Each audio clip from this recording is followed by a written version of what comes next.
Welcome to student dictation. Dictation 5 second बाद शुरू होगा। Ready start. महोदय, भारतीय पंचांग में गोपाष्टमी एक महत्वपूर्ण दिन है जो प्रतिवर्ष हमें हमारी आर्थिक व्यवस्था में गोधन के महत्व का स्मरण कराता है। देश के जीवन में गोधन के ऊंचे स्थान को ध्यान में रखकर ही हमारे पूर्वजों ने इस दिन को राष्ट्रीय पर्व के रूप में मनाने का निश्चय किया था। गोधन की पूजा प्राचीन काल से इस दिन की विशेषता रही है। दुर्भाग्य से कालांतर में हम इस पर्व के वास्तविक उद्देश्य को भूल गए और गाय की पूजा मात्र से संतुष्ट होने लगे। इस पर्व के महत्व के विषय में जनता को ठीक रूप से अवगत कराने और पशुपालन में जनसाधारण की रुचि पैदा करने के उद्देश्य से स्वाधीनता के बाद गोपाष्टमी को राष्ट्रव्यापी उत्सव के रूप में मनाने का निश्चय किया गया। 1950-51 के अनुमान के अनुसार गोधन के द्वारा राष्ट्र की आय 660 करोड़ रुपए थी। यही कारण है कि दूसरी पंचवर्षीय योजना के अंतर्गत रखे गए विकास कार्यक्रम में पशुपालन और नस्ल सुधार को इतना ऊंचा स्थान दिया गया है, जबकि पहली योजना में इस मद पर 22 करोड़ रुपए व्यय करने की व्यवस्था थी।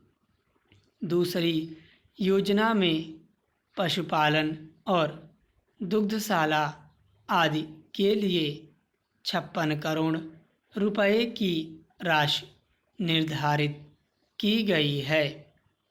यदि हम देहातों में रहने वाली देश की अधिकांश जनता को पूर्ण लाभ पहुंचाना चाहते हैं तो हमें पशुपालन और पशुओं के नस्ल सुधार के काम को अधिक महत्व देना पड़ेगा।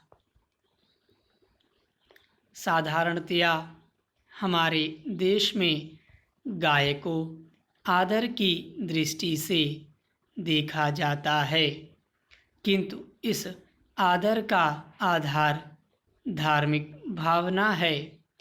जीवन में गाय की व्यवहारिक उपादेयता नहीं, धार्मिक भावना से इसका संबंध जोड़ने में भी मुझे कोई हानि नहीं दिखाई देती, किंतु केवल इसी विचार से गौ सेवा का व्रत लेना और व्यवहारिक उपयोगिता को कोई स्थान न देना गोपाष्टमी की प्राचीन परंपरा के लिए घातक है। यदि हम इस पर्व के मनाने को सार्थक करना चाहते हैं तो हमें गाय की देखरेख और पशुपालन को एक व्यवसाय का रूप देना होगा अथवा इसका आधार आर्थिक मानना होगा और इसकी व्यवस्था लोगों के आर्थिक कल्याण की दृष्टि से करनी होगी।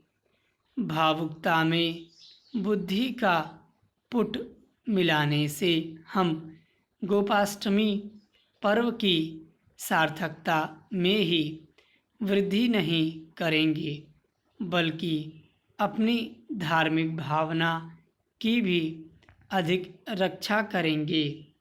हमारे देश के प्रायः सभी भागों में पिंजरापोल और गौशालाएं धर्मार्थ संस्थाओं के रूप में चलाई जाती हैं। इस कार्य में प्रायः आर्थिक दृष्टिकोण को स्थान नहीं दिया जाता। हमें इस कार्यप्रणाली को बदलना होगा और गाय तथा दूसरे घरेलू पशुओं की देखरेख आदि के लिए हम जो कुछ भी करते हैं उसका आधार आर्थिक बनाना होगा। मैं नहीं समझता कि यह काम किसी भी प्रकार से असंभव या कठिन है। हमें इसे वैज्ञानिक ढंग से करना होगा जिससे सभी चीज़ों का पूर्ण उपयोग हो सके और कोई भी चीज़ नष्ट या व्यर्थ न जाने पाए। गोधन से बहुत सी चीज़ें प्राप्त होती हैं। स्टॉप।